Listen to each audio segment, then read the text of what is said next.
नमस्कार। इस YouTube channel में आप सभी का स्वागत है। इस वीडियो में आज हम विषय हिंदी घटक है भाषा अध्ययन यानी कि व्याकरण, इसमें उपघटक वाक्य के भेद, रचना के आधार पर वाक्य के भेद कितने हैं, इसके बारे में ज़्यादा जानकारी हम आगे लेने वाले हैं। छात्रों, वाक्य की परिभाषा पहले हम देखेंगे।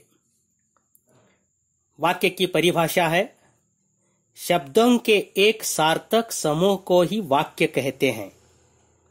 सार्थक का मतलब होता है अर्थ रखने वाला, यानी शब्दों का ऐसा समूह जिससे कोई अर्थ निकल रहा हो, वह वाक्य कहलाता है। वाक्यों का वर्गीकरण या वाक्य के भेद इस प्रकार है: रचना के आधार पर वाक्य और अर्थ के आधार पर वाक्य। रचना के आधार पर वाक्य के भेद इस प्रकार है, यानी कि रचना के आधार पर वाक्य के 3 भेद होते हैं। पहला है सरल वाक्य या इसे साधारण वाक्य भी कहते हैं। दूसरा है संयुक्त वाक्य। तीसरा है मिश्रित या मिश्र वाक्य।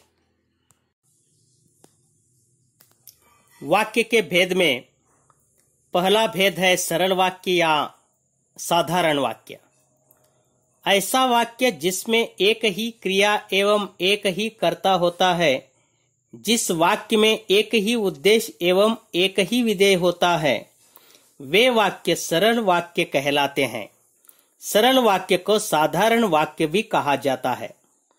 इसके कुछ उदाहरण यहाँ नीचे है, देखो। रोहन खेलता है। 2 मीता दौड़ती है। 3 आकाश भागता रहता है। 4 श्याम पढ़ाई करता है। 5 सीता खाना खाती है। 6 संगीता चलती है। तो ये 6 उदाहरण है सरल वाक्य के। इसके बारे में और भी जानकारी हम आगे देखेंगे। सरल वाक्य का एक उदाहरण लेकर हम कुछ अधिक जानकारी लेंगे। देखो, एक उदाहरण है आपके सामने। अमित खाना खाता है। ऊपर दिए गए उदाहरण में जैसा कि आप देख सकते हैं कि एक ही उद्देश्य अर्थात कर्ता है जो कि अमित है, एवं एक ही विधेय अर्थात क्रिया है जो कि खाना खाता है। जैसा कि हम जानते हैं कि जब एक वाक्य में एक ही उद्देश्य एवं विधेय होता है तो वह वाक्य सरल होता है। अतः यह उदाहरण सरल वाक्य या साधारण वाक्य के अंतर्गत आएगा। देखो, आपके सामने उदाहरण है, तो आप पहचान सकते हैं सरल वाक्य किस तरह होते हैं या साधारण वाक्य किस तरह होता है। वाक्य का दूसरा भेद है संयुक्त वाक्य। इसकी परिभाषा इस तरह है: ऐसा वाक्य जिसमें 2 या 2 से अधिक उपवाक्य हो एवं सभी उपवाक्य प्रधान हो, ऐसे वाक्य को संयुक्त वाक्य कहते हैं। उदाहरण के लिए आपके सामने कुछ वाक्य है, देखो। 1 वह सुबह गया और शाम को लौट आया। 2 दिन ढल गया और अंधेरा बढ़ने लगा।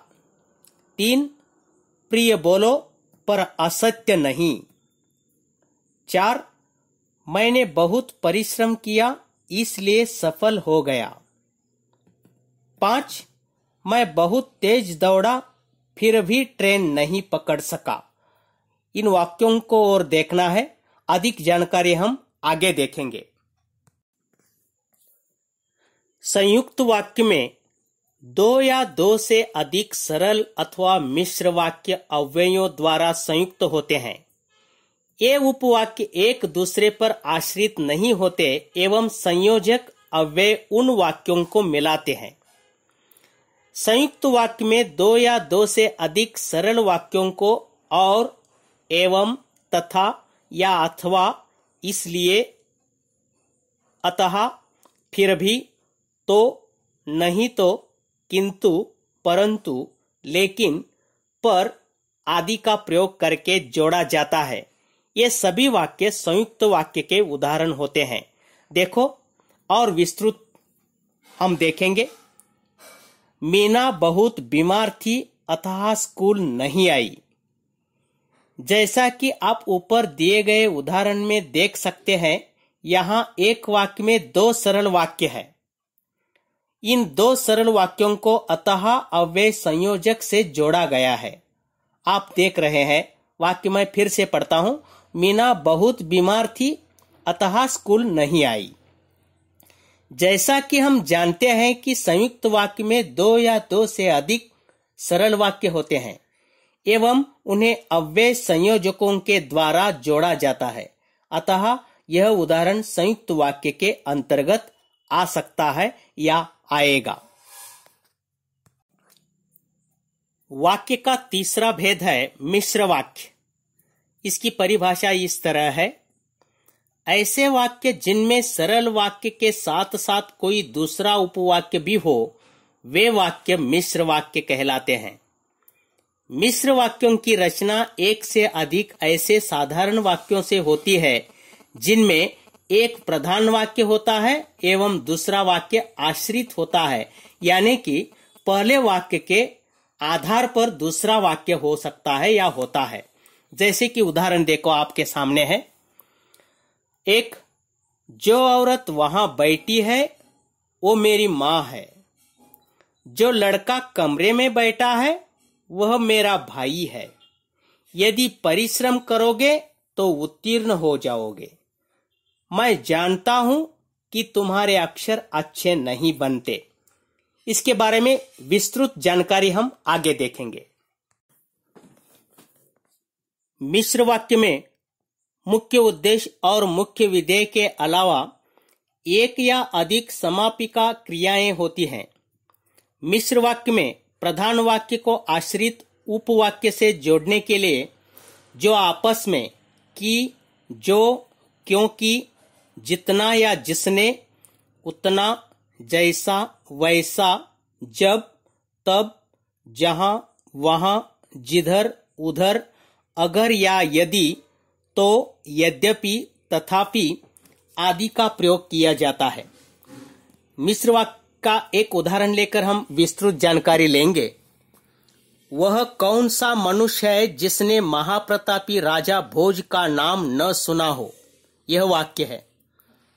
ऊपर दिए गए उदाहरण में जैसा कि आप देख सकते हैं, यहाँ एक उपवाक्य नहीं दो दो उपवाक्य हैं। इनमें से एक उपवाक्य प्रधान है एवं दूसरा उपवाक्य आश्रित है, यानी पहले वाक्य के आधार पर है। ऊपर दिए वाक्य में वह कौन सा मनुष्य है, यह उपवाक्य प्रधान है।